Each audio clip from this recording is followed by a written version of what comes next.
Hurmatli prezidentimiz erishilgan har bitta yutuqni zamirida bir mashaqqatli mehnat, katta bir tayyorgarlik, oxirgi 9 yilda jamiyatimizni demokratlashtirish borasida, iqtisodiyotni liberallashtirish borasida juda katta ishlar qilingan natijasi sifatida e'tirof etdilar. Yilni nomini ham muhtaram prezidentimiz aynan mahallani rivojlantirish va jamiyatimizni bir yuksaltirish, ya'ni yana ham bir yuqori yangi bosqichga olib chiqish ma'nosida 6 ta ustuvor vazifalarni belgilab berdilar. Men shu bizni O'zbekiston Liberal Demokratik partiyasini asosiy elektorati bo'lgan tadbirkorlar, ishbilarmonlar, fermerlar, yoshlarimizga ko'proq taalluqli bo'lgan qismlari bo'yicha to'xtalib o'tmoqchiman. Albatta bu juda katta dastur bo'ladi. Mana shu dasturda parlament vakillari ham, deputatlarimiz ham o'zini takliflarini beradi. Bu dastur xalq muhokamasiga qo'yilishini aytdilar. Davlatimiz rahbari kelgusi yil dasturida har bir mahallada kamida 40 tadan loyihani amalga oshirish. Bu juda katta marra.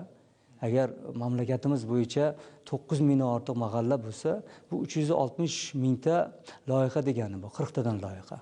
Bu 360 ming loyihani bittadan odam ishlaganda ham 360 ming, 10 tadan ishlaganda 3 milliondan ortiq fuqaroni bu doimiy bandligi daromad juda katta resurs.